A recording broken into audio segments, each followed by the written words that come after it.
नमस्कार, एक बार फिर से आप सभी का बहुत-बहुत स्वागत है हमारे यूट्यूब चैनल पे। आज फिर से मैं आप सभी के लिए काफ़ी महत्वपूर्ण वीडियो लेके आया हूँ।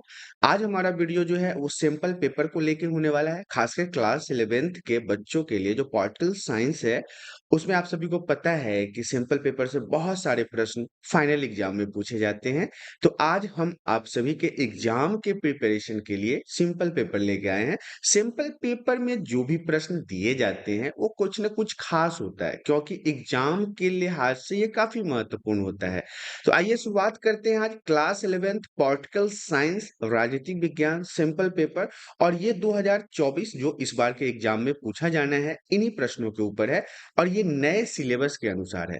सबसे पहले मैं बता दूं कि ये पार्ट 1 होने वाला है। एक दो और भी सिंपल पेपर आने वाले हैं जिससे आपके एग्जाम के प्रिपरेशन जो है वो काफी अच्छे हो जाएंगे। कुछ बच्चों का कमेंट आ रहा था यूट्यूब पे कि सर मुझे इंपॉर्टेंट प्रश्न दीजिए, इंपॉर्टेंट क्वेश्चन करवा दीजिए। कुछ कह रहे थे मैराथन करवा दीजिए, कुछ कह रहे थे क्रैश कोर्स करवा दीजिए। तो उन बच्चों को मैं बताना चाहूंगा कि जितने भी सैंपल पेपर आ रहे हैं, इन सैंपल पेपर में जितने भी प्रश्न आ रहे हैं, वो सभी आप तैयारी कर लीजिए। आपके एग्जाम के लिए काफी महत्वपूर्ण होने वाला है।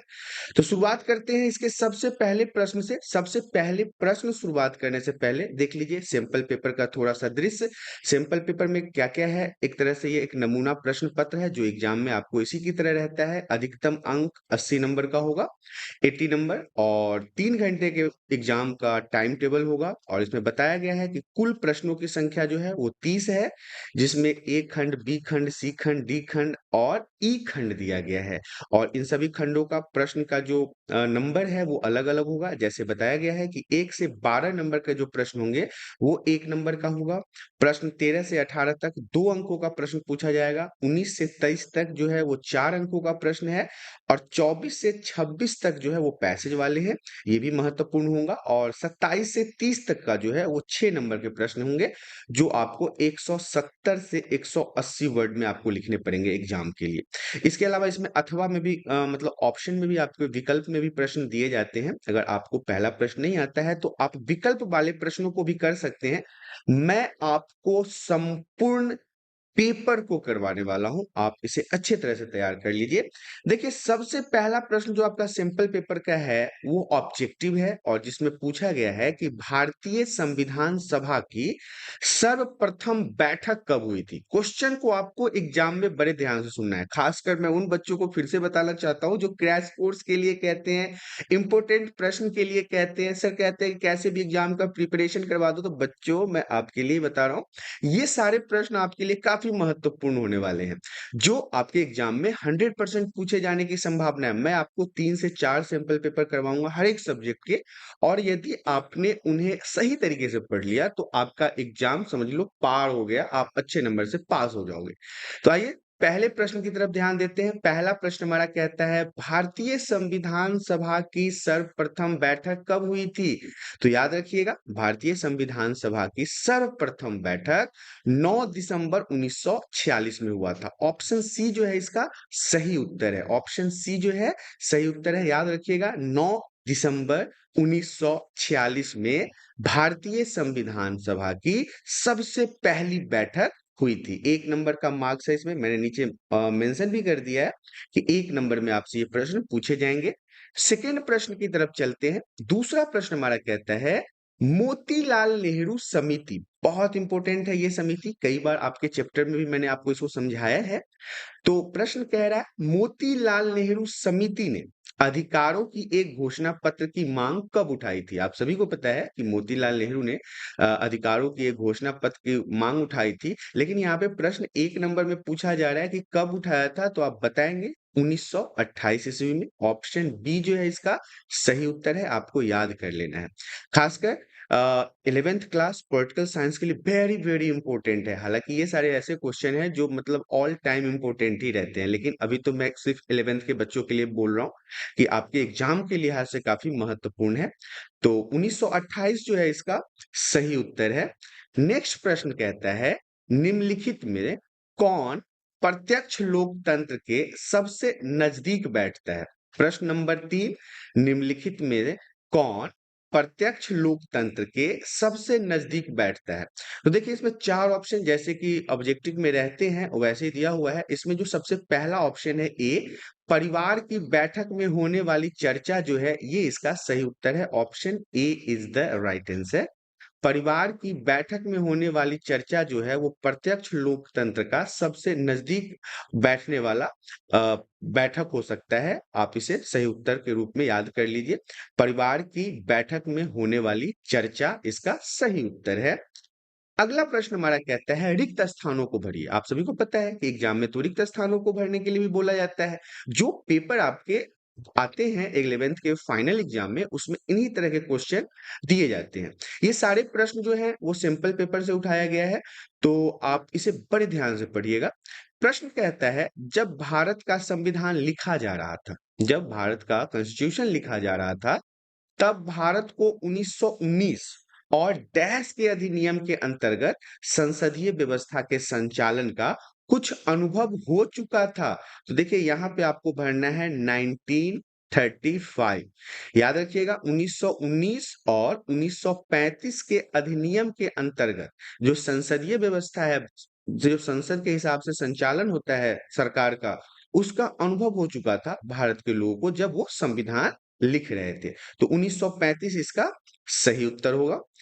अगला प्रश्न हमारा कहता है वर्तमान में मतलब अभी के समय में जब हम भी बात कर रहे हैं इन प्रश्नों को, तब इसी समय में डैश निर्वाचन क्षेत्र हैं, कितने निर्वाचन क्षेत्र हैं, और ये संख्या 1971 की जनगणना पर आधारित है। याद रखिएगा 1971 की जो जनगणना हुई थी इसी के आधार पर कितने निर्वाचन क्षेत्र हैं हमारे वर्तमान 543 वर्तमान में निर्वाचन क्षेत्र है 1971 के जनगणना के आधार पर।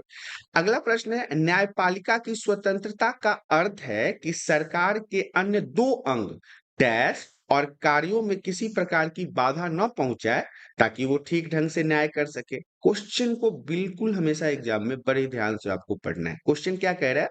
न्यायपालिका की स्वतंत्रता, आजादी, न्यायपालिका की आजादी का अर्थ है कि सरकार के अन्य 2 अंग। अब आपके दिमाग में एक बात आ रहा होगा सरकार के अन्य 2 अंग क्या हो सकते हैं? तो भाई 3 ही अंग तो है। पहला है विधायिका, दूसरा है कार्यपालिका और तीसरा है न्यायपालिका। तो न्यायपालिका का तो जिक्र यहाँ पे हो ही गया है। तो अब 2 अंक कौन से बच गए? तो 2 अंक बच गए हैं विधायिका और कार्यपालिका और न्यायपालिका।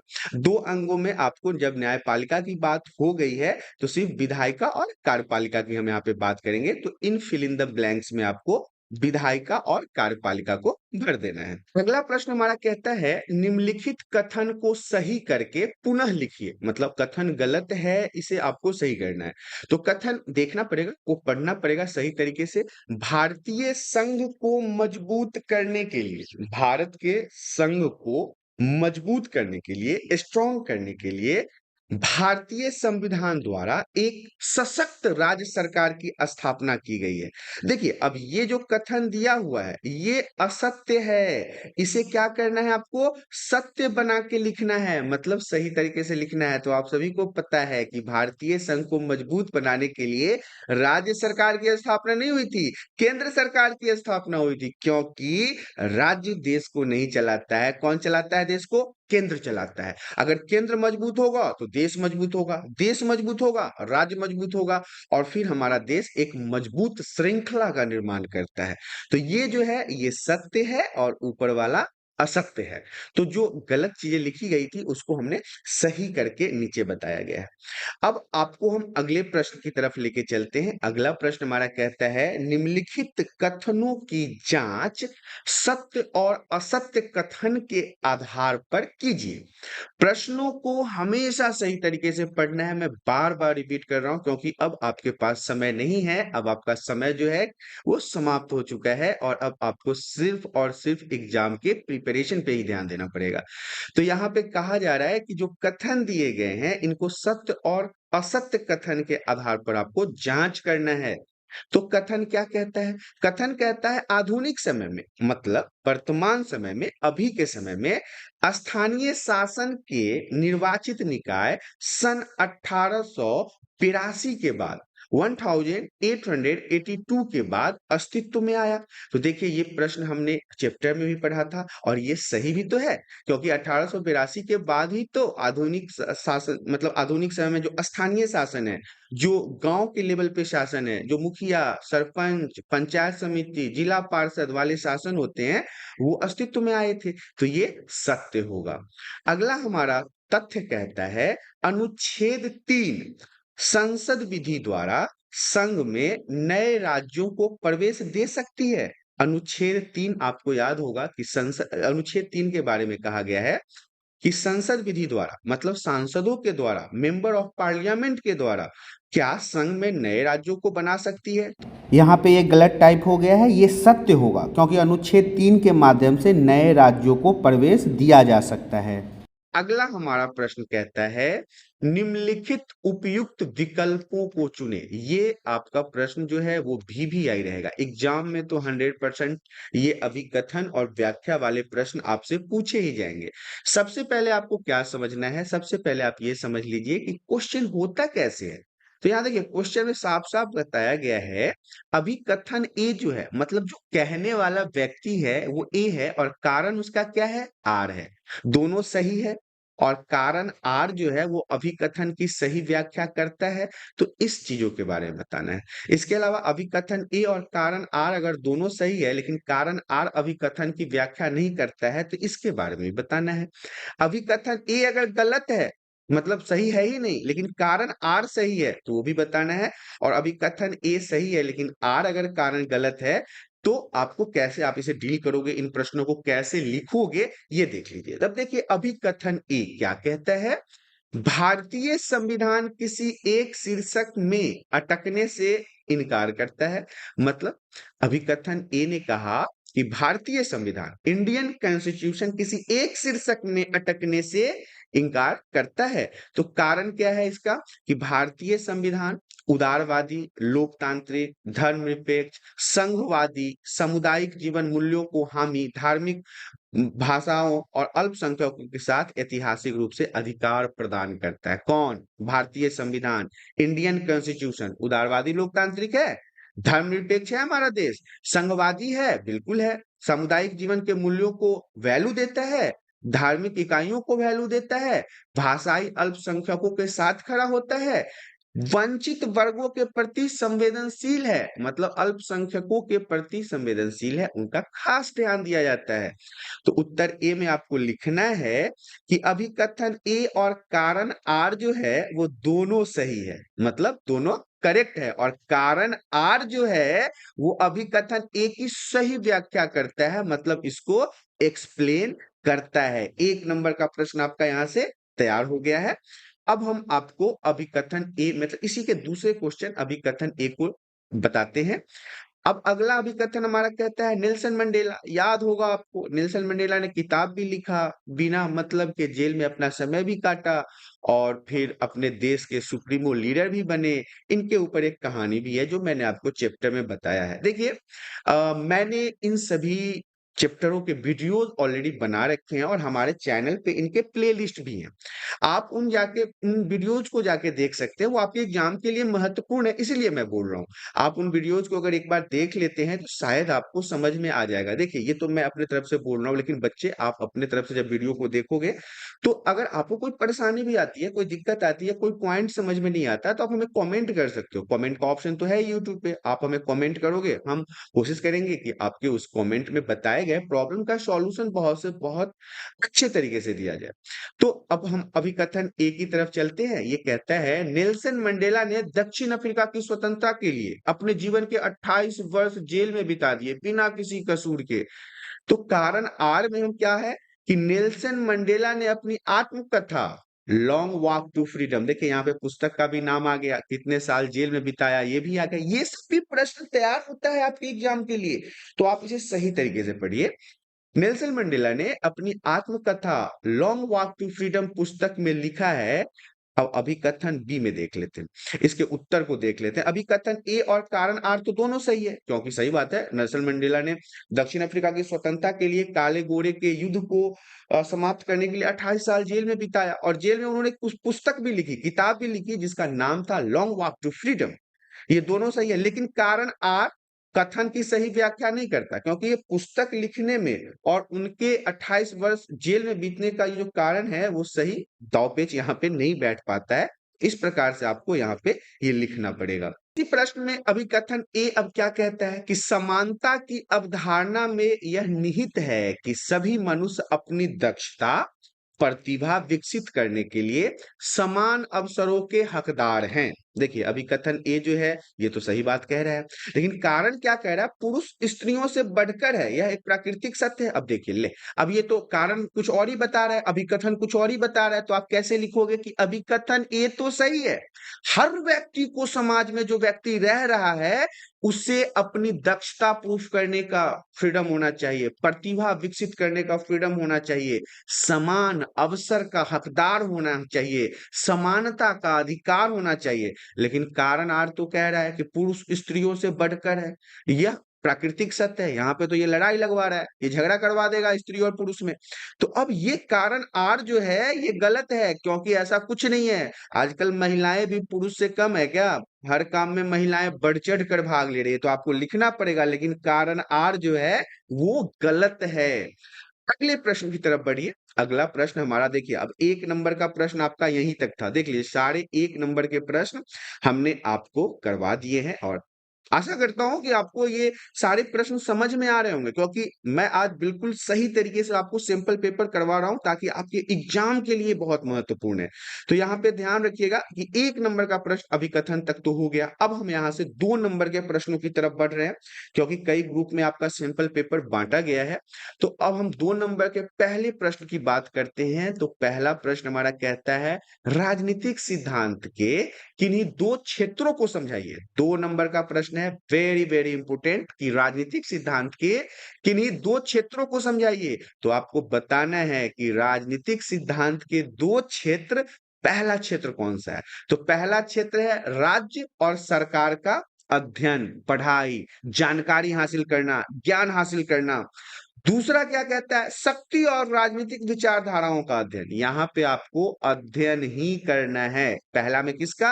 पहले में आप राज्य का अध्ययन कीजिए और सरकार का अध्ययन कीजिए, दूसरे में शक्ति और राजनीतिक विचारधाराओं का अध्ययन कीजिए। तो ये राजनीतिक सिद्धांत के दो क्षेत्र हैं जो 2 नंबर में आपसे पूछे जा सकते हैं।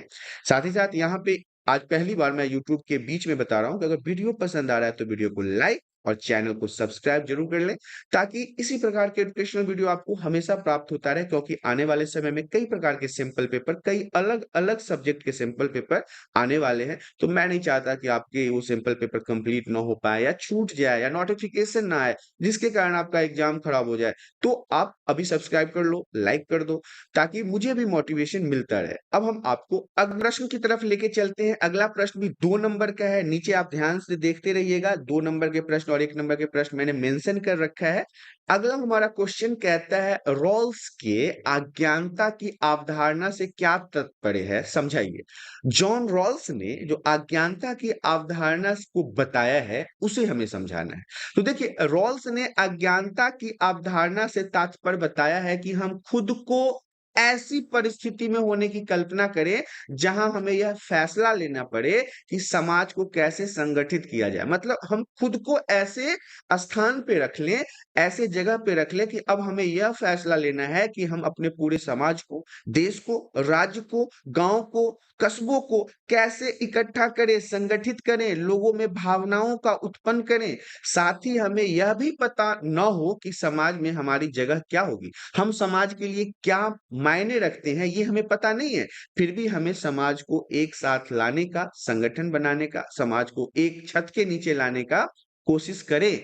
तब हमें ऐसा निर्णय लेंगे जो सभी के लिए हितकर होगा। अर्थात उस समय जाकर हम अपने समाज के लिए ऐसा निर्णय ले पाएंगे जो पूरे समाज के लिए फायदेमंद होगा। तो जॉन रॉल्स ने अज्ञानता की अवधारणा में इन बातों को बताया है। आप इसे सही तरीके से समझ लीजिएगा। 2 नंबर के लिए प्रश्न काफी महत्वपूर्ण है। अगला प्रश्न हमारा कहता है, किन्हीं दो राजनीतिक अधिकारों का वर्णन करना है। 2 नंबर में यह प्रश्न पूछा जाएगा। प्रश्न क्या कहता है? किन्हीं दो राजनीतिक अधिकारों का वर्णन करें। तो देखिए राजनीतिक अधिकार तो बहुत सारे हैं। फंडामेंटल राइट्स भी आप इसमें लिख सकते हो। फंडामेंटल राइट्स में भी 7-8 अधिकार तो आपको याद ही होगा। मैंने चैप्टर में पढ़ाया भी था। और यदि आपको याद नहीं है तो घबराने की कोई जरूरत नहीं है। आपको जाकर सिर्फ प्लेलिस्ट खोलना है, वीडियो देखना है, वहां से आपके सारे डाउट्स क्लियर हो जाएंगे। इसके अलावा अब यहाँ पे हम प्रश्न को मद्देनजर रखते हुए इसके आगे की तरफ बढ़ते हैं। तो राजनीतिक अधिकार में सबसे पहले तो आपको वोट देने का अधिकार है, क्योंकि हमारे भारत में सार्वभौमिक मताधिकार है जो 18 वर्ष के ऊपर के बच्चे को मिल जाता है। अभी आप 11th में हो, शायद 12th में जाते जाते आपको भी यह अधिकार प्राप्त हो जाएगा। और इसके अलावा पहला अधिकार तो मत देने का अधिकार हो गया। दूसरा अधिकार हमारा कहता है निर्वाचित होने का अधिकार। भाई साहब आप खुद भी नेता बन सकते हो, जनप्रतिनिधि बन सकते हो, मुखिया सरपंच बन सकते हो। ये भी तो अधिकार आपको सरकार ने दिया है। सरकार को छोड़ो, ये तो आपको संविधान ने दिया है। तो कॉन्स्टिट्यूशन ने हमें जो 2 अधिकार दिए हैं, मत देने का अधिकार, निर्वाचित होने का अधिकार, तो इसे ही हम राजनीतिक अधिकार कहते हैं। 2 नंबर का प्रश्न हो गया आपका तैयार। अब हम अगले प्रश्न की तरफ बढ़ते हैं। अगला प्रश्न हमारा कहता है एक नागरिक का दूसरे नागरिक के प्रति क्या कर्तव्य है। ये भी 2 नंबर में आपसे पूछा जा सकता है प्रश्न। एक नागरिक का दूसरे नागरिक के प्रति क्या कर्तव्य है। तो देखिए एक नागरिक का कर्तव्य है कि वह दूसरे नागरिकों के अधिकारों का सम्मान करे। एक व्यक्ति जो समाज में रह रहा है, एक ही समाज में रहने वाले एक व्यक्ति को अपने सामने वाले व्यक्ति के अधिकारों का सम्मान करना चाहिए। सभी नागरिकों को रोजमर्रा के जीवन में सम्मिलित होने वाले और योगदान करने का दायित्व तो शामिल होना चाहिए। तो ये जो अधिकार है, ये जो कर्तव्य है, आप नंबर 1 में ये लिख सकते हैं, नंबर 2 में ये लिख सकते हैं, क्योंकि 2 नंबर का प्रश्न आपसे ये पूछा जाएगा, इसलिए 2 पॉइंट इनफ है। बस बशर्ते आपको ये पॉइंट्स याद होने चाहिए। और आशा है मुझे कि आप ये पॉइंट्स अच्छे से याद कर लेंगे, क्योंकि एग्जाम से आप मजाक तो करेंगे नहीं। तो आप सही तरीके से इन सारे पॉइंट्सों को याद कर ले कि एक नागरिक का कर्तव्य है कि वह दूसरे नागरिक के अधिकारों का सम्मान करे। सभी नागरिकों को रोजमर्रा के जीवन में सम्मिलित जितने भी काम होते हैं, समाज में जितने भी योगदान होते हैं, उनके दायित्व में अपना हाथ बटाना चाहिए। तो ये 2 पॉइंट यहाँ पे आपके लिए महत्वपूर्ण है। अगला प्रश्न हमारा कहता है राष्ट्रवाद साम्राज्यों के पतन के लिए जिम्मेदार रहा है। स्पष्ट कीजिए कैसे राष्ट्रवाद साम्राज्यों को खत्म करने के लिए जिम्मेदार रहा है, इसे आपको स्पष्ट करना है। 2 नंबर के लिए महत्वपूर्ण प्रश्न, और ये VVI मेरे तरफ से रहेगा आपके लिए। अब हम बात कर लेते हैं कि 20वीं शताब्दी की शुरुआत में यूरोप में ऑस्ट्रिया हंगरी और रूसी साम्राज्यों के पतन तथा उनके साथ एशिया और अफ्रीका में फ्रांसिस, ब्रिटिश, डच, पुर्तगाली साम्राज्यों के बंटवारे में राष्ट्रवाद ही तो था। राष्ट्रवाद के कारण ही तो यूरोप में ऑस्ट्रिया हंगरी और रूसी के साम्राज्यों का पतन हो गया। राष्ट्रवाद के कारण ही तो फ्रांस में क्रांति हो गई। राष्ट्रवाद के कारण ही तो अफ्रीका में डच और पुर्तगाली साम्राज्यों का बंटवारा हो गया। वो पतन के खत्म हो गए, मतलब पतन होना मतलब होता है खत्म होना। किन कारणों से? तो ये सब किन कारणों से हुआ? ये सब राष्ट्रवाद के कारणों से हुआ। तो राष्ट्रवाद तो जिम्मेदार होगा ना। तो राष्ट्रवादों के कारण ही इन साम्राज्यों का पतन हो गया। 2 नंबर का ये प्रश्न आप याद कर लीजिएगा। अगला प्रश्न हमारा कहता है संविधान के 2 महत्वपूर्ण कार्यों का उल्लेख कीजिए। संविधान के 2 महत्वपूर्ण कामों को बताना है आपको, और ये भी मेरे तरफ से बूस्टर डोज आपके लिए VVI। बिल्कुल सही से बच्चों आपको इसे याद कर लेना है, ये आपके एग्जाम के लिए काफी महत्वपूर्ण है। आप इन सारे प्रश्नों को बिल्कुल मजाक में मत लेना। देखिए बच्चे क्या होता है ना कि YouTube पे बहुत सारे वीडियोस अवेलेबल हैं, और मैं किसी को खराब और किसी को अच्छा तो नहीं कह सकता, लेकिन मैं बच्चों को समझाना चाहता हूँ कि आप वीडियोस को ना मजाक में मत ले। अगर खासकर जब आपके एग्जाम का समय हो, और खासकर 11th बहुत ही खतरनाक क्लास, यदि आपने 11th को सही से पढ़ा है ना, तो मैं गारंटी देता हूँ आपको 12th में ज्यादा मेहनत करने की जरूरत नहीं होगी। आपका बोर्ड हंसते खेलते निकल जाएगा, क्योंकि सारे सिलेबस यहीं से जुड़े हुए हैं। सारे सिलेबस पॉलिटिकल साइंस का हो जाए, सोशियोलॉजी का हो जाए, होम साइंस का हो जाए, जितने भी सब्जेक्ट आपको लगते हैं उन सभी का तार कहीं ना कहीं 11th क्लास के साथ ही जुड़ा हुआ है। तो आप अगर इसे सही से पढ़ लिया तो आपका लाइफ जिंगा लाला हो जाएगा। तो अब हम अपने प्रश्न की तरफ देखते हैं। संविधान के 2 महत्वपूर्ण कार्यों का उल्लेख कीजिए। तो संविधान के 2 महत्वपूर्ण कार्य ऐसे हैं। देखिए आपको एग्जाम में लिखने की कला पर भी ध्यान देना है कि किस तरीके से आपको लिखना है। देखिए मैंने प्रश्न पढ़ा, संविधान के 2 महत्वपूर्ण कार्यों का उल्लेख कीजिए, तो आप यहाँ पे ऐसे ही लिखिएगा संविधान के 2 महत्वपूर्ण कार्य, या तो ये साइन दे दीजिए या फिर इसके आगे लिख लीजिएगा कि निम्नलिखित हैं। इस तरह से आपके टीचर आप पर खुश और नंबर की बरसात होगी और आप अच्छे नंबर से एग्जाम में पास हो जाएंगे। पहला पॉइंट हमारा कहता है, संविधान नियमों का एक ऐसा समूह उपलब्ध करवाता है। कानून जो है, नियम जो है, नियमावली जो है, उसका एक ग्रुप उपलब्ध करवाता है, जिससे क्या होता है, समाज एक दूसरे में एक न्यूनतम समन्वय और विश्वास पैदा करता है, उत्पन्न करता है। तो संविधान के पहले महत्वपूर्ण कार्य में आपको ये पॉइंट लिखना है। और दूसरे महत्वपूर्ण कार्य में संविधान यह तय करता है, यह डिसाइड करता है कि समाज में अंतिम निर्णय लेने की शक्ति किसके पास होगी, कौन डिसीजन लेगा। जनप्रतिनिधि लेंगे, विधायक लेगा, प्रधानमंत्री लेगा, मुख्यमंत्री लेगा, राष्ट्रपति लेगा, बहुत सारे मंत्री हैं। तो संविधान तो यही तय करता है ना कि समाज में अंतिम निर्णय कौन लेगा, किसके पास यह शक्ति होगी। तो ये संविधान के महत्वपूर्ण कार्य हैं। अब आपके मन में एक छोटा सा डाउट आया होगा कि कौन लेगा भाई, फिर अंतिम निर्णय कौन लेगा? तो आप बताएंगे जनप्रतिनिधि लेंगे, जिनको हमने वोट दिया है, जिनको हमने अपना प्रतिनिधि माना है, वही अंतिम फैसला लेंगे। उनके हाथ में सारा पावर है। कुछ लोगों को मैंने कहते हुए सुना है कि भारत में सबसे शक्तिशाली कौन होता है, तो प्रधानमंत्री जो चाहे वो कर सकते हैं। लेकिन मैं आपका ये डाउट आज क्लियर कर देता हूं, सबसे शक्तिशाली हम लोग हैं, जनता है। जो चाहेगा वो करेगा। प्रधानमंत्री को कौन जिताया भाई? जनप्रतिनिधि ना। जनप्रतिनिधि को कौन बोला? हमने बोला। हमने वोट देके बोला कि जा इस प्रधानमंत्री को चुन, ये अच्छा प्रधानमंत्री है। अगर वो अच्छा नहीं काम करेगा तो हम प्रतिनिधि ना हटा देंगे, और हम प्रतिनिधि हटा देंगे तो उधर प्रधानमंत्री भी हट जाएंगे। तो ये याद रखिएगा, सबसे शक्तिशाली हमारे लोकतांत्रिक देश में जनता होता है।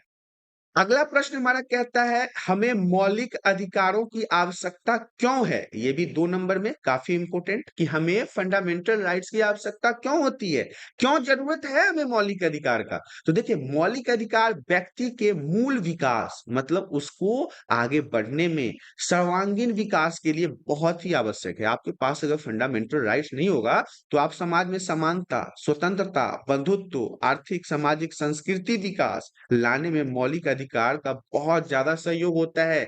अगर मौलिक अधिकार नहीं है तो समाज में समानता नहीं होगा, समाज में स्वतंत्रता नहीं होगा, भाईचारे का बंधन नहीं होगा, आर्थिक विकास नहीं होगा, सामाजिक सांस्कृतिक विकास भी नहीं हो पाएगा। तो आप समझ सकते हैं ना कि मौलिक अधिकार कितना जरूरी है। आपको वोट देने का अधिकार नहीं होगा, आपको स्कूल में पढ़ने का अधिकार नहीं होगा, आपको सड़क पे चलने का अधिकार नहीं होगा, तो आप कैसा फील करेंगे? आपको तो ऐसा लगेगा कि जैसे मुझे भाई कोई जेल में डाल दिया हो। तो ऐसे आप जी पाओगे नहीं ना। तो इसीलिए हमें मौलिक अधिकारों की आवश्यकता है। तो ये प्रश्न भी 2 नंबर में काफी महत्वपूर्ण है, अच्छे से इसे याद कर लीजिएगा। देखिए, यहां से जो हमारा प्रश्न है वो 4 नंबर का शुरू हो गया है। 4 नंबर के प्रश्न यहां से शुरुआत हो चुके हैं। इससे पहले हमने 2 नंबर के सारे प्रश्नों को कर लिया है। 2 नंबर से पहले हमने 1 नंबर के प्रश्नों को किया था। आपको यहाँ पे दिखाई दे रहा होगा, ये सारे 1 नंबर के प्रश्न है। और यहाँ पे मैंने आपको बताया था कि टोटल 30 प्रश्न है ना, जिसमें 1 से 12 तक क्या था, 1 नंबर का प्रश्न है। 13 से 18 तक क्या था, 2 नंबर का प्रश्न था। अब 19 से लेके 23 तक 4 नंबर के प्रश्न आ गए हैं। अब हम 19 नंबर प्रश्न की तरफ बढ़ते हैं। 19 नंबर प्रश्न जो है हमारा, वो 4 नंबर से शुरुआत हो रहा है। ये देखिए, यहाँ से हमारा 4 नंबर का प्रश्न शुरू हो रहा है। और 4 नंबर के प्रश्न आते ही आंसर थोड़े बड़े हो गए हैं, क्योंकि क्वेश्चन का जो मार्क है वो भी बढ़ गया है।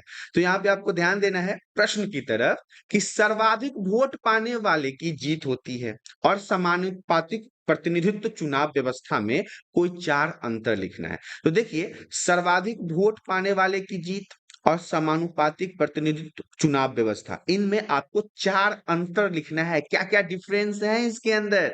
तो पहले में आपको लिखना है, देश के छोटे छोटे निर्वाचन क्षेत्रों में बांट दिया जाता है। सर्वाधिक वोट पाने वाला मतलब जिसको सबसे ज्यादा वोट मिलता है उसी की जीत होती है। ये तो चैप्टर में भी हमने पढ़ा है ना। तो देश को छोटे छोटे निर्वाचन क्षेत्र, देश को नहीं बांटा जाता है, ये बात मत याद कर लीजिएगा कि देश को बांट दिया, नहीं नहीं नहीं नहीं। देश के अंदर मौजूद निर्वाचन क्षेत्रों को बांटकर, ताकि सही तरीके से वोट हो जाए।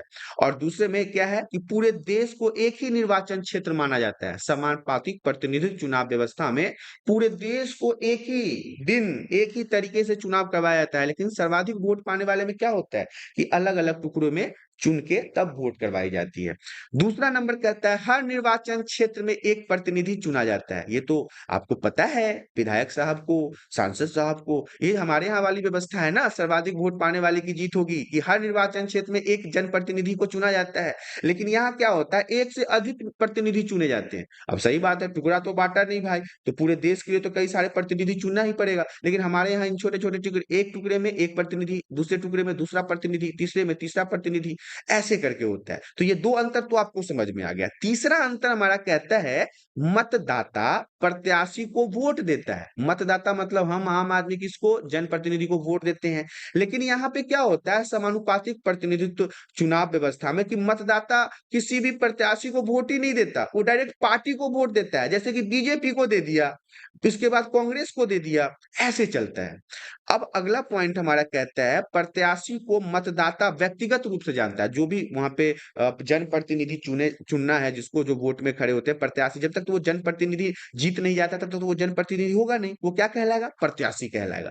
तो प्रत्याशी को मतदाता जो है, जो मतलब वोट देते हैं, हम आम इंसान, वो व्यक्तिगत रूप से जानते हैं। वो हमारा लोकल होता है, चाचा फूफा ताऊ, जैसे सुना होगा कि मेरा फूफा विधायक है, तो ये रिलेशन ही तो होता है। लेकिन ये तो मजाक की बात थी। अभी हम बात कर रहे हैं कि प्रत्याशी के बारे में। तो कोई प्रत्याशी जो होता है वो हमारे आसपास का ही होता है, हमारे समाज का ही होता है, जिसे हम व्यक्तिगत रूप से जानते हैं। लेकिन समानुपातिक प्रतिनिधित्व चुनाव व्यवस्था में क्या होता है कि प्रत्याशी को मतदाता जातिगत रूप से नहीं जानता है, कोई भी हो सकता है। तो ये, क्योंकि वोट तो पार्टी को दिया जा रहा है ना, इसमें तो जनप्रतिनिधि का कोई बात ही नहीं आ रहा है। तो ये 4 नंबर के प्रश्न में 4 पॉइंट आपको अच्छे से याद रखना है। अब हम आपको आगे की तरफ लेके चलते हैं। अगला प्रश्न भी हमारा 4 नंबर के लिए है, जो काफी महत्वपूर्ण है। अगला प्रश्न हमारा कहता है भारत में प्रधानमंत्री पद की शक्तियों में आए बदलाव का वर्णन कीजिए। कि हमारे भारत के जो पीएम होते हैं, प्राइम मिनिस्टर होते हैं, उनके शक्तियों में किस प्रकार के बदलाव आए हैं, किस प्रकार का अभी बदलाव देखने को मिलेगा। ये 4 नंबर का प्रश्न है, वेरी वेरी इंपॉर्टेंट है। तो इसे अब जान लेते हैं, प्रधानमंत्री पद की शक्तियों में कौन कौन से बदलाव आए हैं, इसके बारे में जान लेते हैं।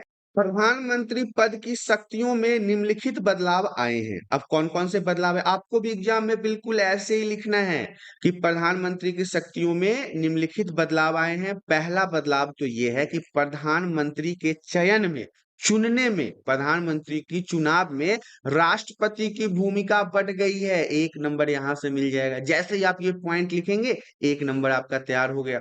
दूसरा पॉइंट हमारा कहता है राजनीतिक सहयोगियों से परामर्श की प्रवृत्ति बढ़ गई है। मतलब कि जो भी मंत्रिमंडल होता है, उनके परामर्श के बिना कोई भी कदम नहीं उठाया जाएगा। 1 नंबर यहां से मिल गया आपको। तीसरा पॉइंट हमारा कहता है प्रधानमंत्री के विशेषाधिकारों पर अंकुश लग गया है। बहुत ज्यादा जो पहले अधिकार था इंदिरा गांधी के समय में, वो ऐसा अधिकार नहीं रहा। 1 नंबर यहां से आपको मिल जाएगा। 3 नंबर आपने पा लिया। तो जब 3 नंबर आपने पा लिया, तो चौथे नंबर में आपको क्या दिक्कत है, चौथा नंबर भी पा ही लेते हैं। सहयोगी दलों के साथ बातचीत और समझौते के बाद ही नीतियां बनाई जाएगी, विपक्ष ही क्यों न हो, उनके साथ भी समझौता होना चाहिए। तो 1 नंबर यहां से भी मिल जाएगा। सहयोगी के साथ कहने का मतलब है, कई बार पार्टी विपक्ष भी होते हैं, पार्टी पक्ष भी होते हैं, तो इन सभी के साथ समझौतों के साथ ही किसी भी प्रकार की नीतियां बनाई जाएगी। या फिर आप कहिए कि बहुमत के आधार पर भी नीतियां बनाई जा सकती है। तो 4 नंबर यहां से आपका तैयार हो चुका है। अगला प्रश्न हमारा कहता है लोकसभा की 4 शक्तियों का वर्णन कीजिए। देखिए, हर में 4 नंबर का प्रश्न भी है और 4 4 शक्तियों का वर्णन भी करना है। तो यहाँ पे आपको लिखना है कि लोकसभा की 4 शक्तियां इस प्रकार है, निम्नलिखित हैं, या फिर ये साइन दे देना है। आइए उन शक्तियों के बारे में जान लेते हैं कि लोकसभा की 4 शक्तियां कौन कौन सी है। तो सबसे पहला शक्ति ये तो है कि विधायिका संबंधी शक्तियां हैं लोकसभा के पास। दूसरा है वित्त संबंधी शक्तियां हैं लोकसभा के पास। तीसरा, यहाँ पे थोड़ा सा पॉइंट मिस प्रिंट हो गया है, यहाँ पे तीसरा होना चाहिए था तो चौथा हो गया, चौथा की जगह पे तीसरा हो गया। लेकिन कोई बात नहीं है, आपको तो पॉइंट से मतलब है ना, तो पॉइंट तो ओके है। अगला पॉइंट हमारा है कार्यकारिणी पर नियंत्रण संबंधी शक्तियां किसके पास है? लोकसभा के पास है। न्यायिक संबंधी शक्तियां किसके पास है? लोकसभा के पास है। संविधान में संशोधन संबंधी शक्तियां भी लोकसभा के पास है। लेकिन कोई चार आपको लिखना है, चार लिख दोगे आपके 4 नंबर के मार्क्स ओके हो जाएंगे क्लास 11th पॉलिटिकल साइंस के लिए। तो यहाँ पे मैंने तो 5 पॉइंट लिख दिया है, लेकिन आप कोई 4 पॉइंट लिख सकते हो, या 5 पॉइंट भी लिखोगे तो टीचर कार्ड थोड़ी ना देगा, वो तो नंबर दे ही देगा। तो ये लोकसभा की 4 शक्तियों के वर्णन के बारे में था। ये शक्तियां भी आई रहेगा मेरे तरफ से, आप इसे अच्छे से याद कर लीजिएगा। हमें संसद की आवश्यकता क्यों है? 4 कारणों द्वारा स्पष्ट कीजिए। 4 नंबर के ये प्रश्न फिर से वेरी वेरी इंपॉर्टेंट रहेगा और कई बार एग्जाम में पूछा जा चुका है। तो आप इसे सही तरीके से याद कर लीजिएगा कि हमें संसद की आवश्यकता क्यों है। ये 6 नंबर में भी कभी कभी पूछा जाता है, पता नहीं इस बार 4 नंबर में क्यों डाल दिया है, लेकिन फिर भी चलो कोई नहीं, 4 नंबर में भी है तो इम्पोर्टेंट तो है ही। तो हम इसे जान लेते हैं कि हमें संसद की क्यों आवश्यकता है, 4 कारण हमें बताना है। तो देखिए, संसद की आवश्यकता हमें इसलिए है क्योंकि पहला पॉइंट कहता है संसद विधि निर्माण करती है। विधियों का, नियमों का निर्माण करती है कौन? सांसद। संसद जो है वो बजट पारित करती है। देश में आपको पता है हर एक साल बजट आता है ना, तो ये बजट जो है कौन पारित करता है? संसद ही करता है। तीसरे नंबर पर है कि संसद सरकार पर नियंत्रण भी करता है, अंकुश लगा के रखता है सरकार के ऊपर। और चौथा पॉइंट है कि संसद संविधान में संशोधन भी करता है। समय समय पर संविधान में किसी भी प्रकार का संशोधन किसके द्वारा होता है? सांसदों के द्वारा होता है। संसद जो है वो नियम बनाते हैं, नियम को खत्म भी करते हैं, नियम को एडिट भी करते हैं, संशोधन भी करते हैं। तो ये 4 पॉइंट आपको, हमें संसद की आवश्यकता क्यों है, 4 कारणों द्वारा स्पष्ट कीजिए, उसमें आपको ये 4 पॉइंट बताना है। आपके पूरे मार्क्स एग्जाम में आएंगे। अगला प्रश्न हमारा कहता है लोकसभा अध्यक्ष के कोई 4 कार्यों का वर्णन कीजिए। लोकसभा के जो अध्यक्ष होते हैं, चेयरमैन होते हैं, उनके 4 कार्यों का, कामों का वर्णन करना है। ये भी 4 नंबर का प्रश्न है, वेरी वेरी इंपोर्टेंट। तो आपको फिर कैसे लिखना है कि लोकसभा अध्यक्ष के निम्नलिखित कार्य हैं, कौन कौन से? पहला कार्य तो ये है कि लोकसभा की बैठकों की अध्यक्षता करना। अध्यक्षता कौन करता है? लोकसभा अध्यक्ष ही तो करते हैं। तो पहला कार्य 1 नंबर यहां से मिल जाएगा। दूसरा कार्य है कि लोकसभा प्रस्ताव को अनुमति देना। लोकसभा प्रस्ताव को अनुमति देने का कार्य भी लोकसभा के अध्यक्ष ही करते हैं, 1 नंबर यहां से भी मिल जाएगा। तीसरा प्रश्न हमारा फिर कहता है सदन की प्रवर समितियों, अन्य समितियों में सभापतियों की नियुक्ति करना भी किसका काम है? इन्हीं का काम है, 1 नंबर यहां से प्राप्त हो जाएगा। चौथा पॉइंट हमारा कहता है वित्तीय विधेयक पर निर्णय लेना। विधेयक पर निर्णय लेने का भी काम लोकसभा अध्यक्ष का ही होता है। तो 4 नंबर के यहाँ पे प्रश्न आपके तैयार हो जाएंगे। यदि आपसे प्रश्न पूछा जाए कि लोकसभा अध्यक्ष के कोई 4 कार्यों का वर्णन कीजिए, तो आप इस प्रकार से उसके उत्तर को लिखेंगे। अगला प्रश्न हमारा कहता है कौन से मुद्दों पर भारत में संसद और न्यायपालिका के बीच टकराव की स्थिति रही है? 4 नंबर का यह प्रश्न काफी महत्वपूर्ण है, आपके एग्जाम में पूछे जाने की संभावना है कि कौन से मुद्दे पर भारत में संसद और न्यायपालिका के बीच टकराव की स्थिति रही है। तो देखिए, विभाजन के बावजूद, मतलब बंटवारे के बावजूद संसद और न्यायपालिका के बीच टकराव अक्सर होती रहती है। भारतीय राजनीति की विशेषता रही है ये कि न्यायपालिका और संसद के बीच में टकराव होता रहता है, मनमुटाव होता रहता है, आप कह सकते हैं लड़ाइयां होती रहती है। जो निम्नलिखित हैं कौन कौन से? तो पहला, संपत्ति का अधिकार के संबंध में ये दोनों आपस में टकराते रहते हैं। दूसरा, संसद की संविधान को संशोधित करने की शक्ति के संबंध में ये टकराते रहते हैं। संसद अक्सर अपने संविधान में संशोधन करता रहता है और इसके पास ये शक्ति भी है, इसके लिए न्यायपालिका और सांसद दोनों टकराते रहते हैं। तीसरा है निवारक नजरबंदी कानून के संबंध में भी कई बार संसद और न्यायपालिका का टकराव देखा गया है। चौथा है नौकरियों में आरक्षण संबंधित कानून के संबंध में भी सांसद और न्यायपालिका एक दूसरे से टकराते रहते हैं। तो ये 4 पॉइंट आपको एग्जाम में लिखना है, जो आपको पूरे नंबर दिलाने में आपकी मदद करेगा। और ये प्रश्न काफी महत्वपूर्ण भी है, आप इसे सही तरीके से याद कर लीजिएगा। आपके एग्जाम में एक कार्टून वाला भी प्रश्न अवश्य ही आता है। तो देखिए, यही वो कार्टून वाला प्रश्न है जिसमें बताया गया है कि निम्नलिखित कार्टून को ध्यान पूर्वक अध्ययन कीजिए और नीचे पूछे गए प्रश्नों के उत्तर दीजिए। तो उसमें क्या था कि इस तस्वीर को देखने के बाद आपको ये लिखना है कि जब नेहरू जी राज्यपालों की नियुक्ति कर रहे थे, तो उसमें कुछ मंत्री पद छोड़ने को इच्छुक ही नहीं थे, मतलब वो मंत्री पद से हटना नहीं चाहते थे। तो आपको इसमें यही बताना है कि निम्नलिखित यहाँ पे आपको जो ये इमेज दिख रहा है ना, ये यही है जवाहरलाल नेहरू जी। और इसी डायग्राम में ये एक तरह का भवन है जहाँ पे मीटिंग वीटिंग चल रहा था।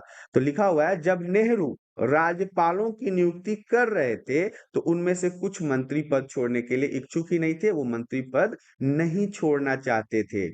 प्रश्न निकल के आता है कि राज्यपाल की नियुक्ति कौन करता है? तो राज्यपाल की नियुक्ति राष्ट्रपति करते हैं। चैप्टर में मैंने कई बार आपको बताया है, ऑप्शन सी जो है इसका सही उत्तर है। राज्यपाल को नियुक्त करने का कार्य राष्ट्रपति के हाथ में होता है।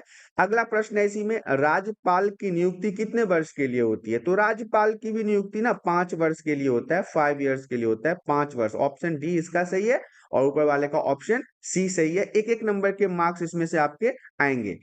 अगला प्रश्न हमारा कहता है, कौन से आयोग ने अपनी रिपोर्ट में यह सिफारिश की थी कि राज्यपालों की नियुक्ति अनिवार्य तथा निष्पक्ष होकर की जानी चाहिए? किसने कहा था? किसने अपने रिपोर्ट में कहा था? तो सरकारिया आयोग जो था, सरकारिया आयोग, उन्होंने कहा था कि राज्यपालों की नियुक्ति अनिवार्य है और निष्पक्ष होकर होना चाहिए। एक नंबर का प्रश्न, ऑप्शन डी जो है इसका सही उत्तर है। Option D is the right answer. याद रखिएगा, वीवीआई रहेगा, ये अक्सर पूछा जाता है एग्जाम में। इसके अलावा क्वेश्चन कहता है, राज्यपाल किस अनुच्छेद के अंतर्गत राज्य में राष्ट्रपति से राष्ट्रपति शासन लागू करने की सिफारिश कर सकता है? किसी राज्य में अगर राष्ट्रपति शासन लगाना है, इमरजेंसी लगाना है, तो राज्यपाल ही वहां पे मुख्य होता है राज्यों के लिए। तो वो किस अनुच्छेद के तहत कहेगा राष्ट्रपति को कि आप यहाँ पे राष्ट्रपति शासन लगाइए? तो अनुच्छेद 356, याद रखिएगा, option A is the right answer. अनुच्छेद 356 जो है, इसी के तहत एक राज्यपाल राष्ट्रपति से सिफारिश कर सकता है कि उस राज्य में आप इमरजेंसी लगाइए या राष्ट्रपति शासन लगाइए। अगला प्रश्न हमारा कहता है, निम्नलिखित गद्यांश को ध्यान पूर्वक अध्ययन करना है आपको और नीचे दिए गए प्रश्नों के उत्तर देना है। तो हमारा गद्यांश क्या है? एक तरह का पैसेज वाले प्रश्न है ये। संविधान कोई जड़ और अपरिवर्तनीय दस्तावेज तो नहीं होता। संविधान की रचना मनुष्य ही करते हैं, इंसानों के द्वारा होता है, और इस नाते उसमें हमेशा संशोधन होता रहता है, बदला जाता है और पुनर्विचार की गुंजाइश होती रहती है। संविधान समाज की इच्छाओं और आकांक्षाओं का प्रतिबिंब भी होता है। संविधान समाज को लोकतांत्रिक ढंग से चलाने का एक ढांचा भी होता है, जिसे समाज खुद अपने लिए गढ़ता है। तो ये सारी बातें आपको पढ़ के अब जवाब देना है इन प्रश्नों का कि संविधान से आपका क्या अभिप्राय है। तो संविधान नियमों का समूह है, सही है। संविधान कानूनों का समूह है, ये भी सही है। संविधान सिद्धांतों का समूह है, ये भी सही है। तो आप यहाँ पे ऑप्शन डी को सही उत्तर कह सकते हैं। Option D is the right answer, उपरोक्त सभी। अगला प्रश्न हमारा कहता है, भारतीय संविधान प्रारूप समिति के अध्यक्ष कौन थे? ये वीवीआई रहेगा। भारतीय संविधान प्रारूप समिति के अध्यक्ष डॉक्टर भीमराव अंबेडकर थे। ऑप्शन बी जो है इसका सही उत्तर है। डॉक्टर भीमराव अंबेडकर प्रारूप समिति के, भारतीय संविधान के प्रारूप समिति के अध्यक्ष थे।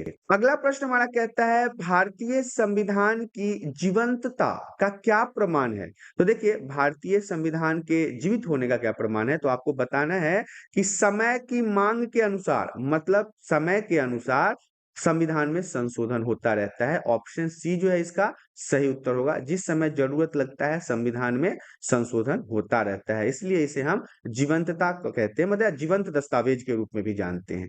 अगला प्रश्न हमारा कहता है, संविधान का निर्माण किया जाता है क्यों? तो समाज के इच्छाओं के अनुरूप किया जाता है। समाज में जिस प्रकार की जरूरत होती है उसी प्रकार से संविधान का निर्माण किया जाता है। इसमें सरकार की इच्छा का कोई वैल्यू नहीं है, राष्ट्रपति की इच्छा का कोई वैल्यू नहीं है, प्रधानमंत्री की इच्छा का कोई वैल्यू नहीं है। सिर्फ और सिर्फ आम जनता की इच्छा का वैल्यू होता है जो समाज में रहते हैं। तो ऑप्शन बी इसका जो है सही उत्तर होगा।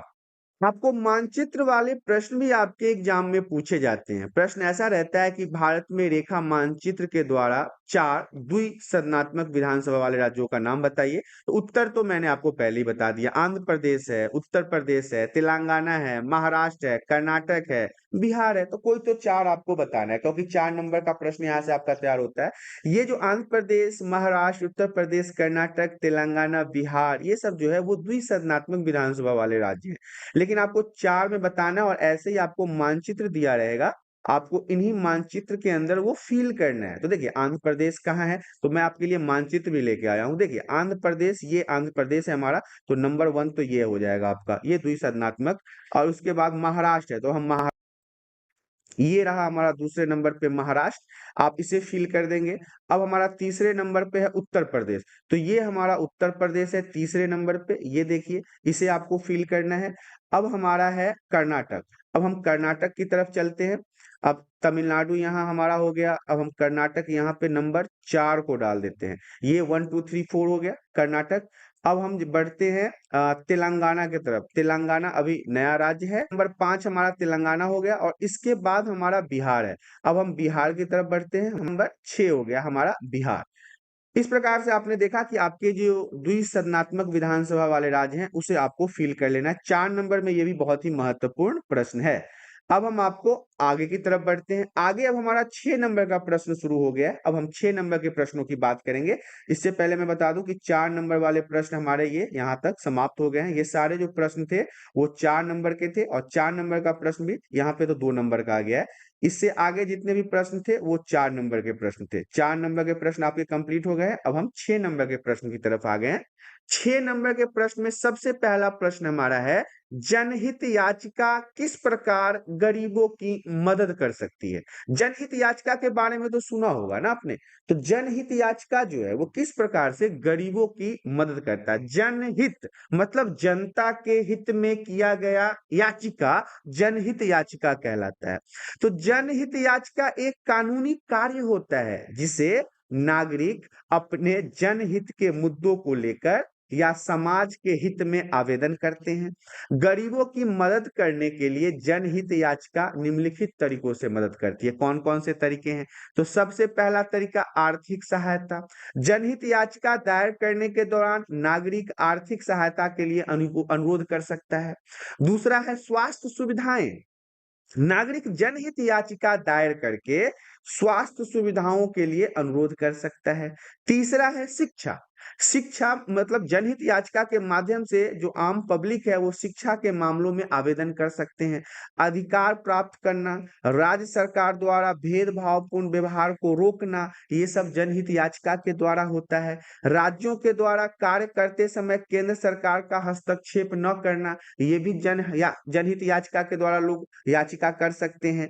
केंद्र सरकार राज्य सरकार के द्वारा वित्तीय सहायता न देना, विकास संबंधी योजनाएं न बनाना या फिर हस्तक्षेप करना, इन सभी को रोकने के लिए जनहित याचिका का उपयोग किया जा सकता है। ये सारे पॉइंट आपके लिए इंपॉर्टेंट है। 6 नंबर के प्रश्न है, तो आपको ये सारे प्रश्न लिखना, सारे पॉइंट्स लिखना पड़ेगा जिससे आपके पूरे मार्क्स आए। अगला प्रश्न हमारा कहता है, न्यायपालिका संविधान की संरक्षण है, मतलब न्यायपालिका संविधान का संरक्षक माना जाता है, बॉडीगार्ड माना जाता है। क्या आप इस कथन से सहमत हैं? तो देखिए चैप्टर में हमने पढ़ा था, 6 नंबर में VVI रहेगा। मैंने चैप्टर के वीडियो में भी बताया था कि ये प्रश्न आपके लिए काफी महत्वपूर्ण रहेगा, तो आपको लिखना है, हाँ यह सत्य है कि न्यायपालिका संविधान का संरक्षक होता है, बॉडीगार्ड होता है, सेनापति होता है, क्योंकि न्यायपालिका का मुख्य काम क्या है? संविधान के माध्यम से न्याय और न्यायिक प्रक्रिया को सुनिश्चित करना, और यह सुनिश्चित करना कि कोई भी संवैधानिक विधि या नियम किसी भी प्रकार के उल्लंघन को ना करे।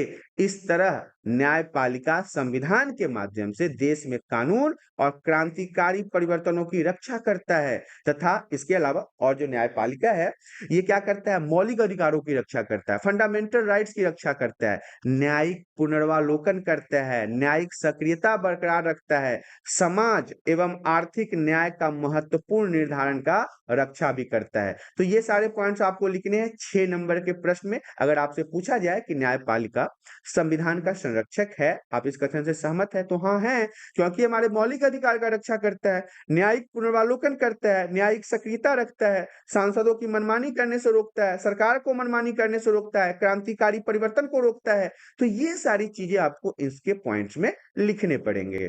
अगला प्रश्न हमारा कहता है, पंचायती राज व्यवस्था से क्या अभिप्राय है? यदि आप जिला कलेक्टर होते तो आप गांवों की किन किन समस्याओं का समाधान करते? इसके लिए तो सबसे पहले आपको मुझे जिला का कलेक्टर बनाना पड़ेगा, फिर मैं बताऊंगा।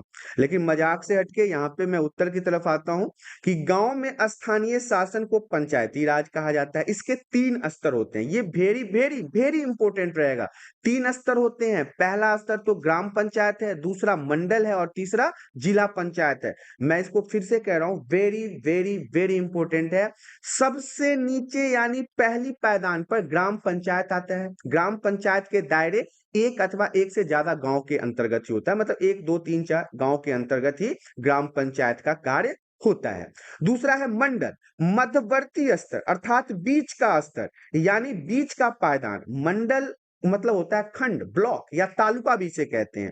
इस पायदान पर कायम स्थानीय शासन के निकाय को मंडल या तालुका पंचायत कहा जाता है।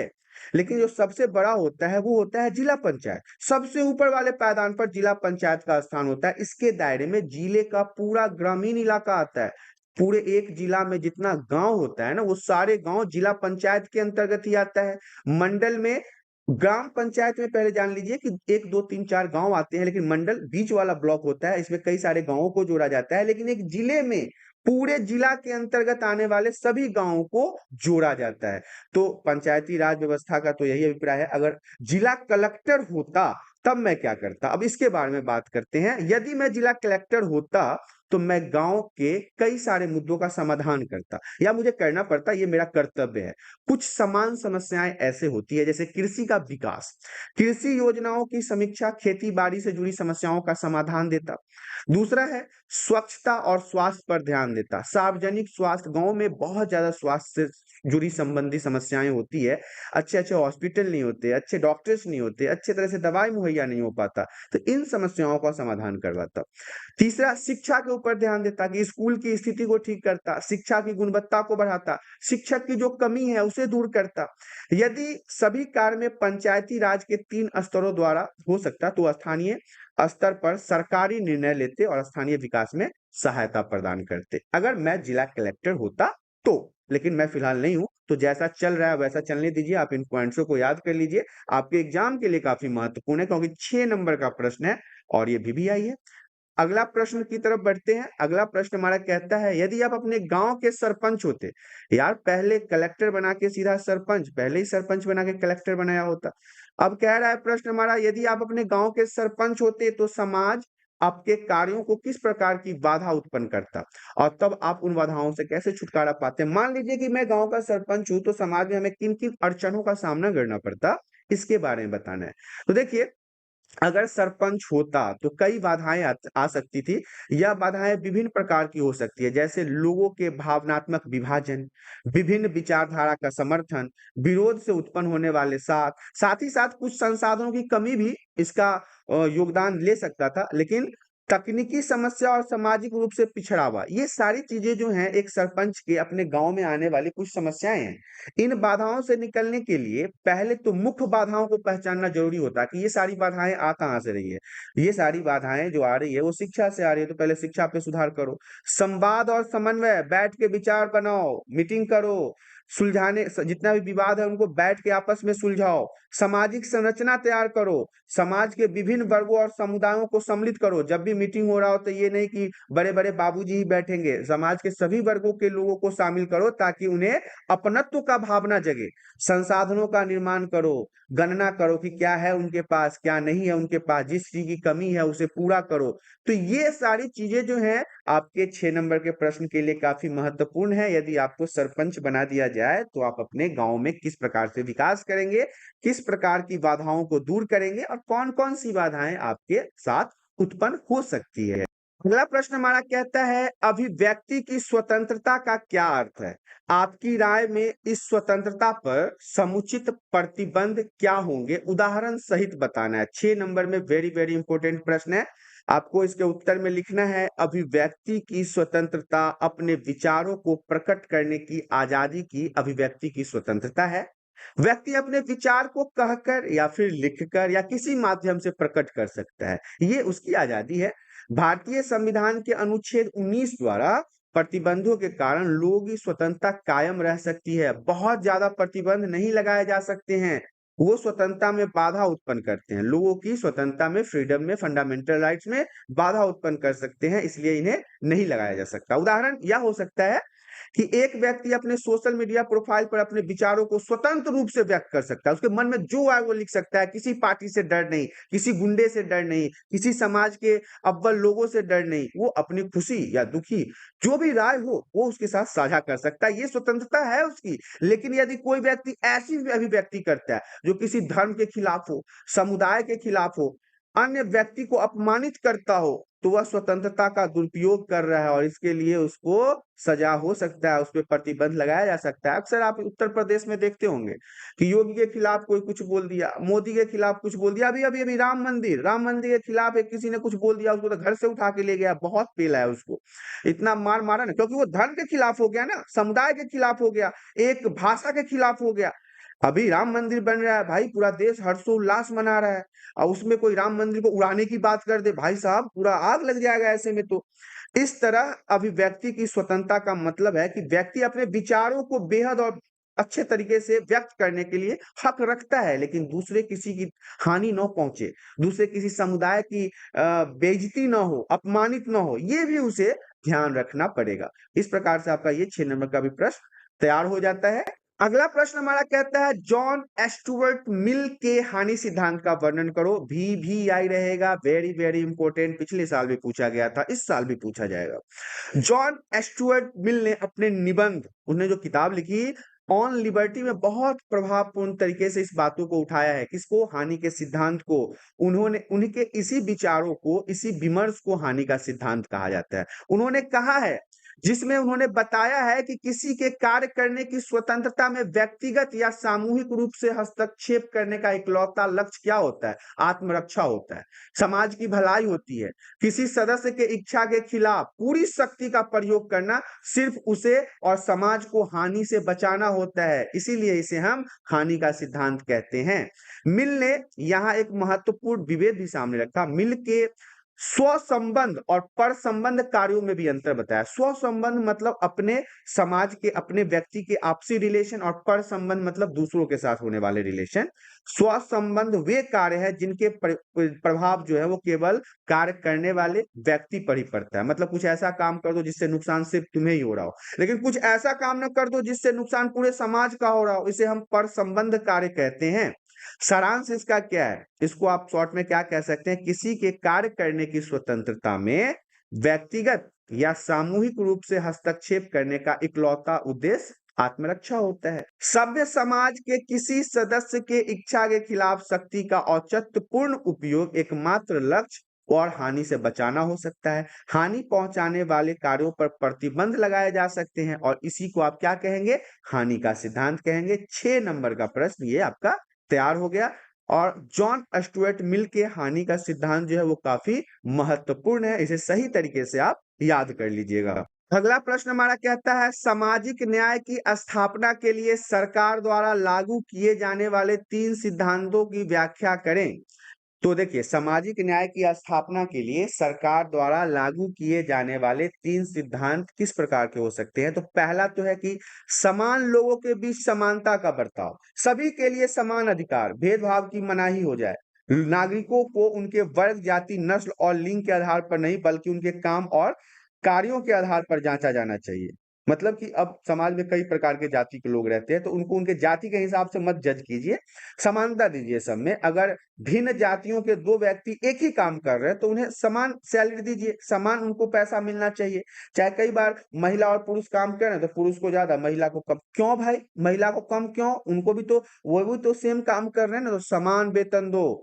दूसरा है समानुपातिक न्याय। कुछ परिस्थितियां ऐसी भी हो सकती है जहां समान बर्ताव अन्याय होगा। अब जैसे परीक्षा में बैठने वाले सभी लोगों को समान तो नहीं कर सकते ना, मतलब एक को 50 नंबर आ गया तो दूसरे को भी 50 दे दें, एक को 100 नंबर आ गया तो दूसरे को भी 100 नंबर दे दें। तो ये यहाँ पे न्याय नहीं हो गया, अन्याय हो गया। सभी छात्रों को एक जैसे अंक अगर दिए जाएंगे तो यह न्याय नहीं हो सकता। अतः मेहनत, कौशल और संभावित खतरे आदि को ध्यान में रखकर अलग अलग उनको नंबर देना चाहिए। तीसरा है विशेष जरूरतों का विशेष ख्याल।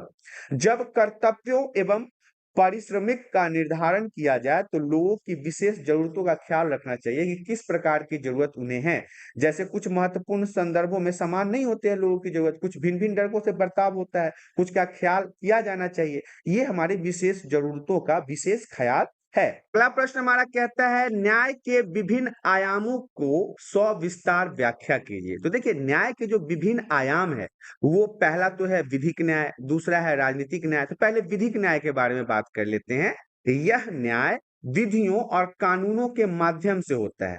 इसमें समाज के नियमों, कानूनों, विधियों का पालन किया जाता है ताकि समाज का न्याय और कानूनी व्यवस्था बनी रहे। यह न्याय अदालतों, कानूनी प्रक्रियाओं, न्यायिक प्रक्रियाओं के माध्यम से प्राप्त किया जाता है। तो ये विधिक न्याय हो गया। दूसरा है राजनीतिक न्याय। यह न्याय राजनीतिक संरचना और सत्ता के विभाजन पर आधारित होता है। इसमें समाज के सभी व्यक्तियों को समान अधिकार, समान रूप से साझा शक्ति और समानता की सुनिश्चितता की जाती है। तो ये दो हो गए कि न्याय के विभिन्न आयाम में, एक तो विधिक न्याय और एक राजनीतिक न्याय के बारे में बात हो गया। लेकिन इसी में तीसरा पॉइंट जो है वो कहता है सामाजिक न्याय। तो यह न्याय समाज में असमानता, अन्याय और विभेदों को दूर करने के लिए होता है। इसमें समाज के विभिन्न वर्ग, विभिन्न जाति, धर्म, लिंग और अन्य परंपरागत असमानताओं के खिलाफ लड़ाइयां लड़ी जाती है। चौथा पॉइंट है आर्थिक न्याय। यह न्याय आर्थिक समानता और समृद्धि की सुनिश्चित होने के लिए होता है। इसमें समाज के विभिन्न वर्गों, व्यक्तियों को आर्थिक स्थिति में समानता, समान अवसर और सामाजिक सुरक्षा का हक दिया जाता है। तो ये 4 पॉइंट्स आपको न्याय के विभिन्न आयाम में लिखना है, क्योंकि 6 नंबर का प्रश्न आपसे पूछा जाएगा। तो ये विविध न्याय, विधिक न्याय, राजनीतिक न्याय, सामाजिक न्याय, आर्थिक न्याय, इन सभी को आपको सही तरीके से याद कर लेना है। इस तरह से आपने देखा पॉलिटिकल साइंस, राजनीतिक विज्ञान सिंपल पेपर 2024 नए सिलेबस के हिसाब से बनाया गया था, ये यहाँ पे समाप्त हो गया है। तो आशा करता हूँ कि आज के वीडियो में दी गई जानकारी आप सभी को पसंद आया होगा। यदि जानकारी पसंद आया है तो वीडियो को लाइक कर दें, चैनल पे पहली बार आए हैं तो चैनल को सब्सक्राइब कर लें ताकि इसी प्रकार के एजुकेशनल वीडियो आपको हमेशा प्राप्त होता रहे। आज के लिए इतना ही, धन्यवाद।